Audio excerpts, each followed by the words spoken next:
Sahabat risalah kehidupan. Semoga sahabat selalu dalam lindungan Allah dan segala hajat yang dilangitkan secepatnya terkabul. Langit dan bumi menjadi saksi bisu akan sebuah kisah penciptaan yang agung, manusia pertama yang mulia yang diciptakan dengan kasih dan kebijaksanaan Allah Subhanahu wa Ta'ala. Manusia pertama yang diciptakan oleh Allah dengan tangannya sendiri untuk mengemban amanah sebagai nabi pertama yang dipilih Allah guna menyampaikan tauhid sekaligus menjadi pemimpin pertama di muka bumi. Allah memberitahukan keinginannya untuk menciptakan Adam dan keturunannya yang saling menggantikan peran satu sama lain. Dalam surat Al-Baqarah ayat 30, Allah berfirman, "Ingatlah ketika Tuhanmu berfirman kepada para malaikat, sesungguhnya aku hendak menjadikan seorang khalifah di muka bumi." Mereka berkata, "Mengapa engkau hendak menjadikan khalifah di bumi itu orang yang akan membuat kerusakan padanya dan menumpahkan darah? Padahal kami senantiasa bertasbih dengan memuji engkau dan mensucikan engkau." Tuhan berfirman, "Sesungguhnya aku mengetahui apa yang tidak kamu ketahui." Para malaikat bertanya untuk mencari tahu dan mengungkap hikmah di balik penciptaan Adam dan keturunannya. Bukan untuk membantah, menghina, atau mendengki terhadap keturunan Adam seperti yang dipahami oleh sebagian mufasir. Mereka berkata, "Apakah engkau hendak menjadikan orang yang merusak dan menumpahkan darah di sana?" Sebelum saya melanjutkan, mohon tonton video ini sampai selesai agar tidak ada kesalahpahaman dalam memahami isi cerita. Jangan lupa subscribe, like, dan berikan komentar positif agar kisah ini semakin naik dan tersebar. Sahabat risalah kehidupan. Kerusakan dan pertumpahan darah sudah pernah terjadi sebelum Adam diciptakan. Hal itu dilakukan oleh para jin dan hen, sekelompok jin. Jin sudah ada 2000 tahun sebelum Adam diciptakan.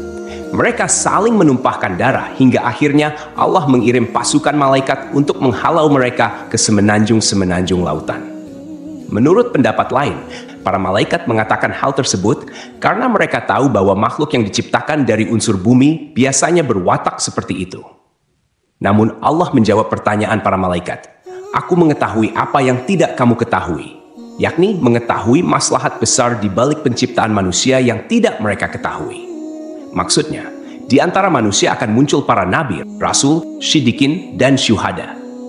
Allah menjelaskan sisi kemuliaan Adam terkait ilmu yang melebihi malaikat. Dan dia ajarkan kepada Adam nama-nama benda semuanya. Allah menciptakan Adam dengan tangannya sendiri sebagai bentuk penghormatan kepadanya. Dia menciptakan Adam dari tanah liat kering, dari lumpur hitam yang diberi bentuk. Kemudian meniupkan ruh ciptaannya pada Adam.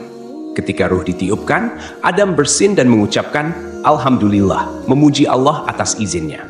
Allah kemudian menjawab, "Semoga Rabbmu merahmatimu.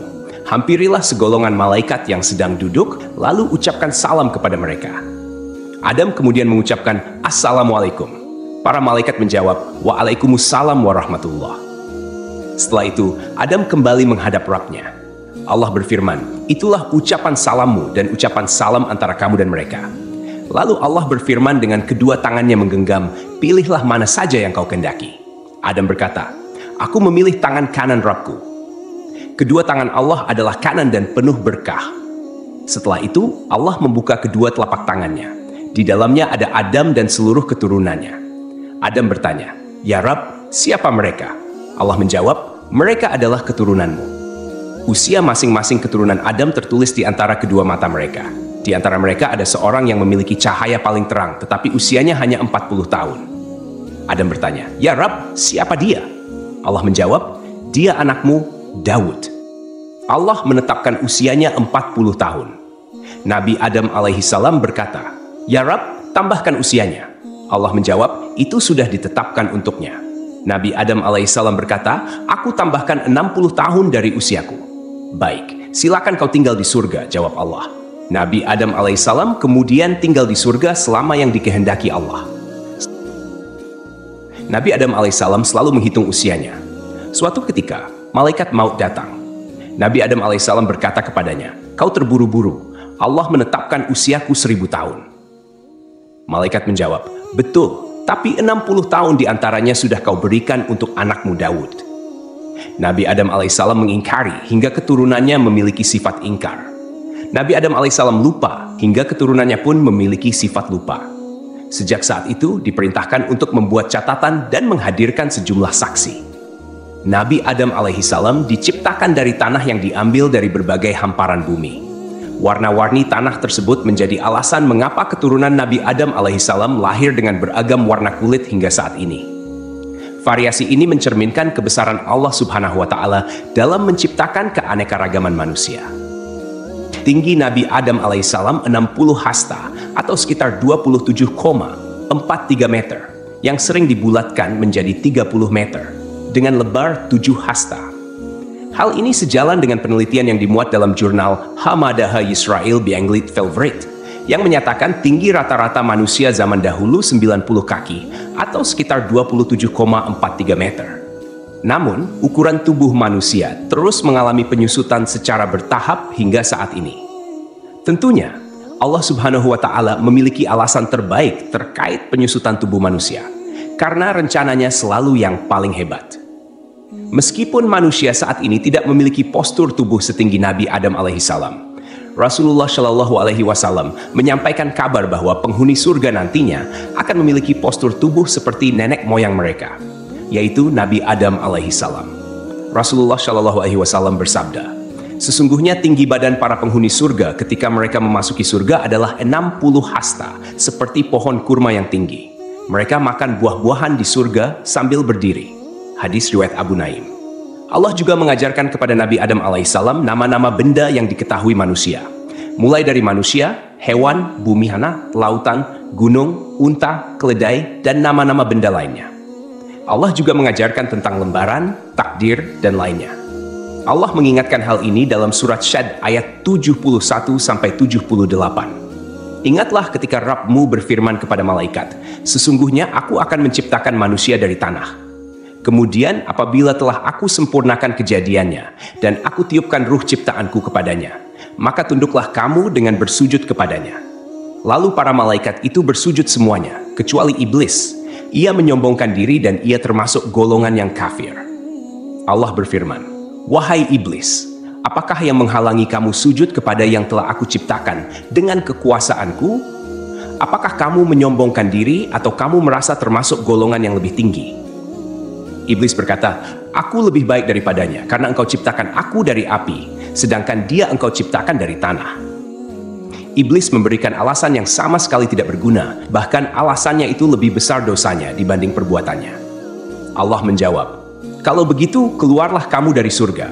Sesungguhnya kamu adalah makhluk yang terkutuk, dan sungguh kutukanku tetap atasmu sampai hari pembalasan." Iblis berkata, "Ya Tuhanku, tangguhkanlah aku sampai pada hari mereka dibangkitkan." Allah menjawab, "Maka sesungguhnya kamu termasuk golongan yang diberi penangguhan sampai pada hari yang telah ditentukan waktunya, yakni hari kiamat." Iblis berkata, "Demi kemuliaanmu, pasti aku akan menyesatkan mereka semuanya, kecuali hamba-hambamu yang terpilih di antara mereka." Allah berfirman, "Maka yang benar adalah sumpahku. Dan hanya kebenaran itulah yang aku katakan.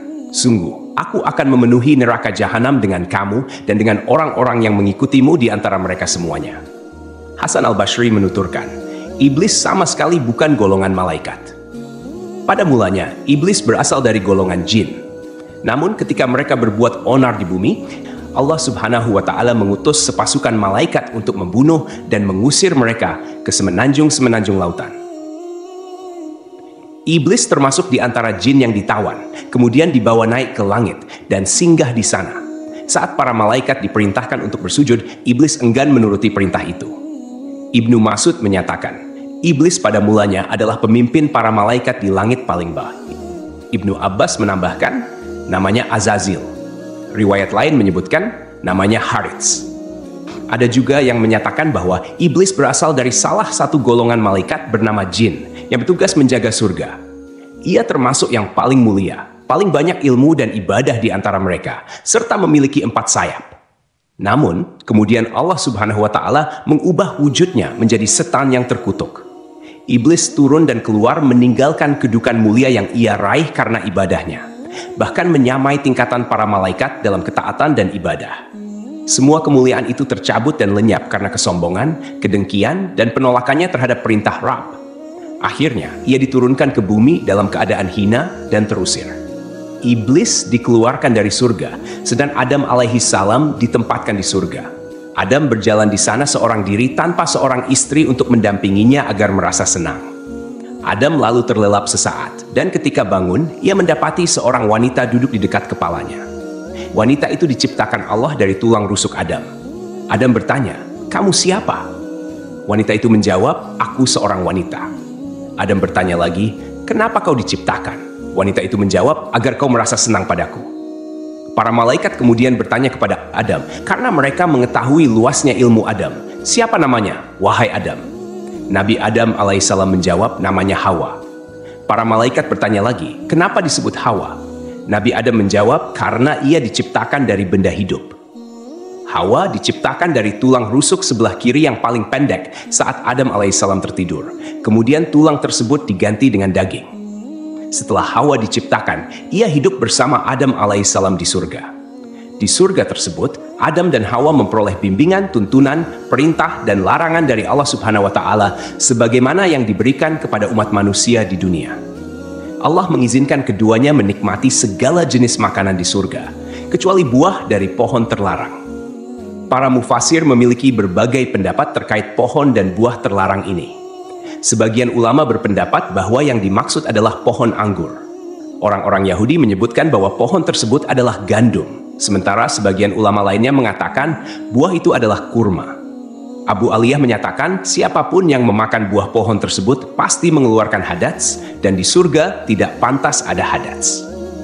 Perbedaan pendapat ini intinya hampir sama. Allah sengaja tidak menyebutkan buah apa yang dimaksud, karena andai ada maslahat di balik penyebutan namanya, tentu sudah disebutkan oleh Allah. Kemudian, iblis berusaha mengeluarkan Adam dan Hawa dari surga karena iri terhadap kemuliaan yang Allah berikan kepada mereka. Iblis memang dilarang masuk surga dengan cara baik-baik, tetapi ia menyusup ke dalamnya dengan cara yang hina. Dalam tafsir Al-Qurtubi, disebutkan bahwa iblis masuk ke dalam surga melalui mulut seekor ular.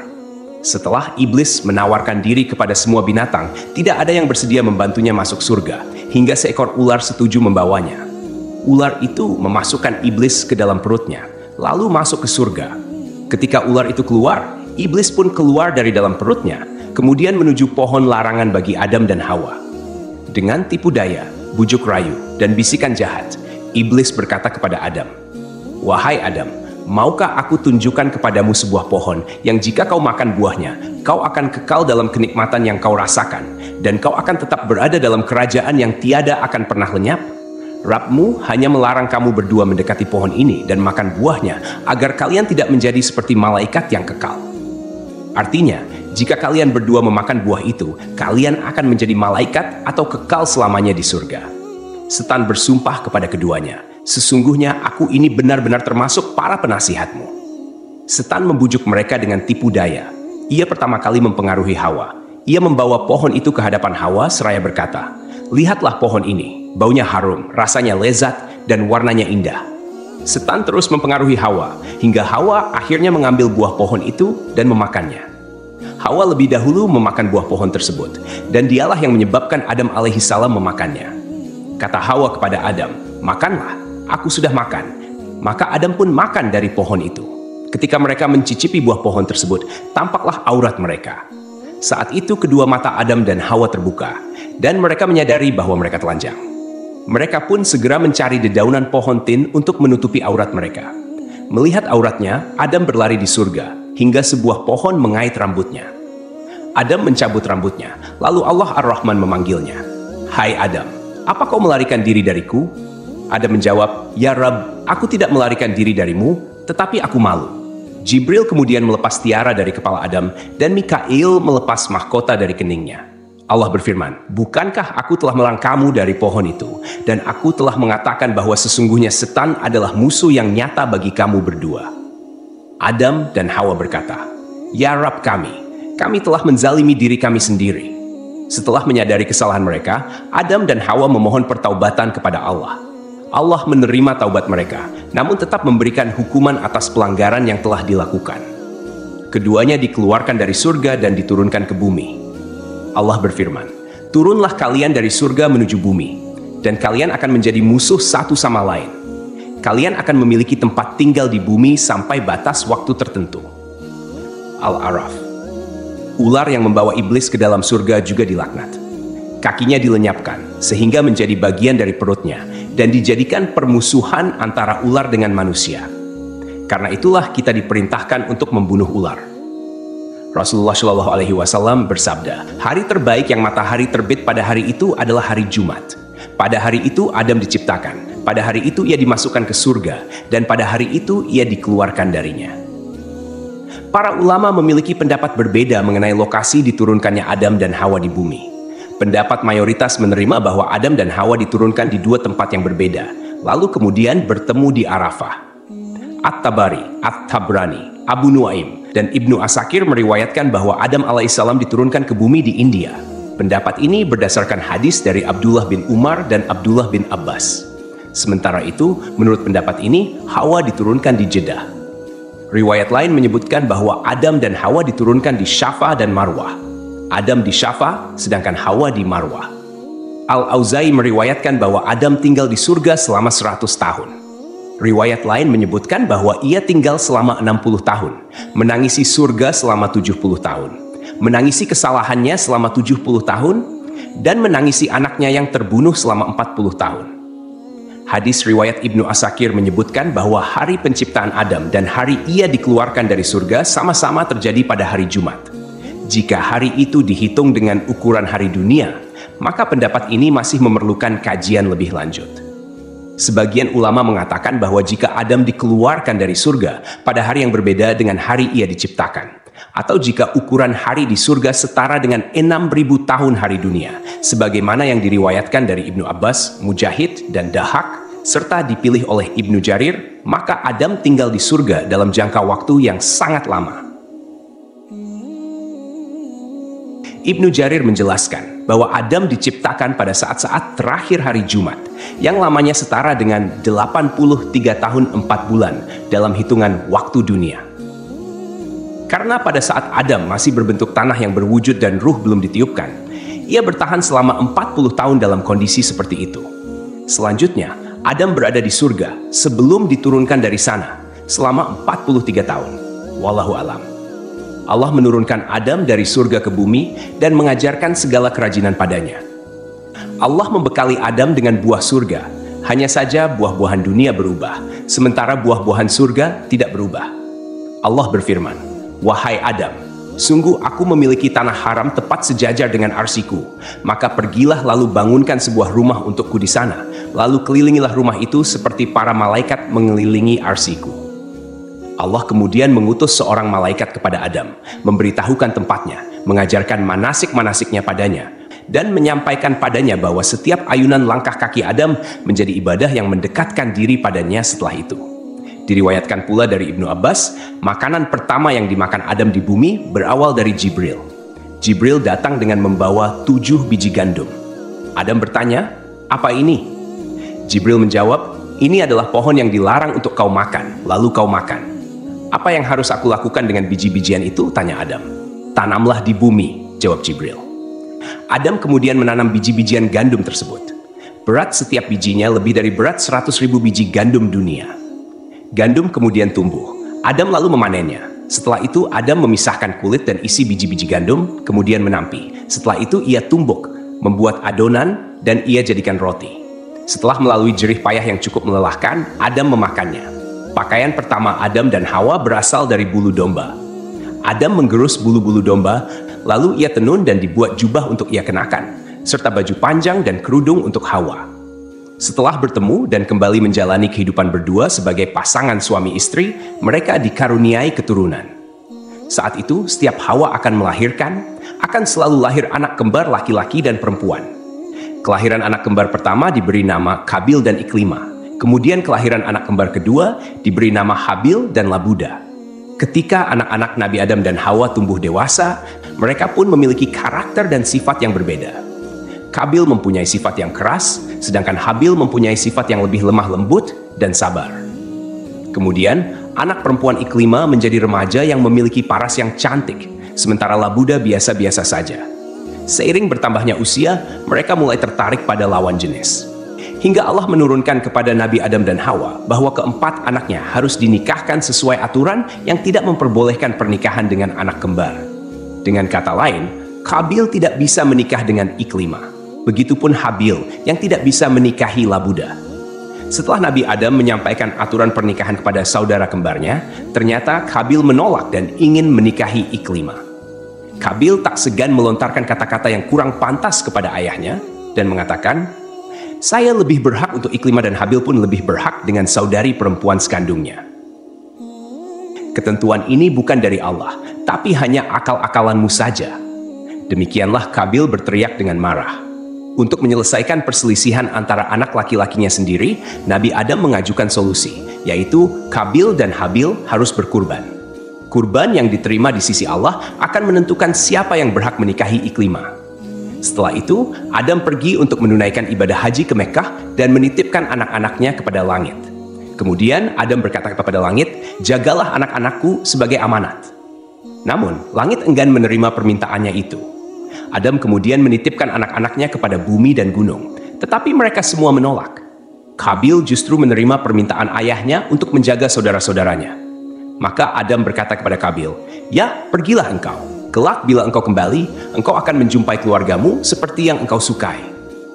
Setelah Adam berangkat, mereka berdua melakukan kurban.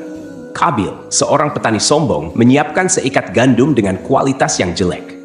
Sedangkan Habil, seorang peternak, menyiapkan seekor kambing gemuk untuk dikorbankan. Kurban keduanya disimpan di tengah lapangan. Dan tak lama kemudian, Allah menurunkan api yang memakan kurban Habil, sementara kurban milik Qabil dibiarkan. Artinya, Allah menerima kurban Habil dan Habil diperbolehkan menikah dengan Iklimah. Suatu malam, Habil tidak kunjung pulang mengembala kambing. Adam kemudian mengutus Qabil untuk melihat apa yang membuatnya terlambat pulang. Setelah mencari-cari, Qabil bertemu Habil. Qabil berkata pada Habil, "Kurbanmu diterima sementara kurbanku tidak." Habil menyahut, "Sesungguhnya Allah hanya menerima amal dari orang yang bertakwa.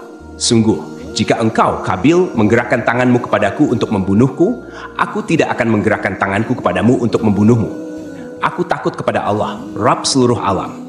Habil sebenarnya lebih kuat dari Qabil, namun rasa berdosa mencegah Habil menggerakkan tangannya untuk membalas perlakuan serupa yang akan dilakukan saudaranya. "Sesungguhnya, aku ingin agar engkau kembali dengan dosa, membunuhku dan dosamu sendiri. Maka engkau akan menjadi penghuni neraka," ujar Habil. Qabil marah saat itu dan memukulkan benda tumpul yang ia bawa hingga Habil meninggal dunia. Peristiwa itu menjadi pembunuhan pertama di bumi. Kemudian, Iblis segera datang menemui Hawa dan berkata, "Hai Hawa, sesungguhnya Qabil telah membunuh Habil." Maka Hawa berkata kepadanya, "Celakalah kamu, apakah yang dimaksud dengan terbunuh itu?" Iblis menjawab, "Tidak makan, tidak minum, dan tidak bergerak."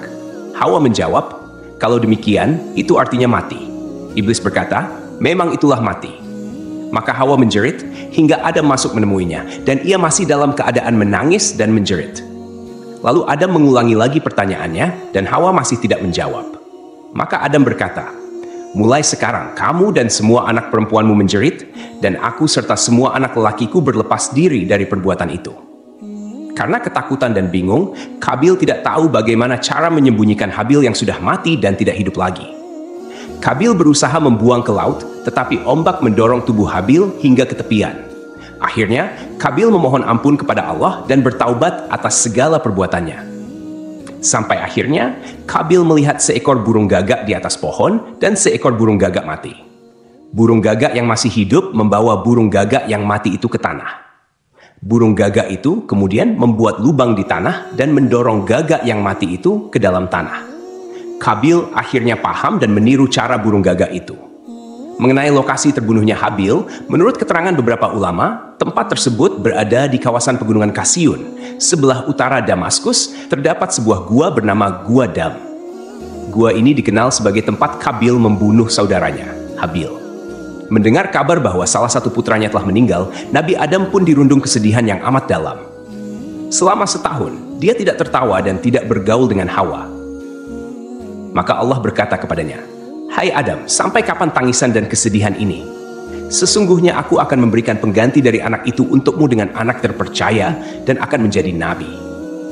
Allah menghapus laranya dengan menganugerahkan Nabi Adam dan Hawa seorang putra yang lahir tanpa saudara kembar bernama Sits, artinya karunia dari Allah.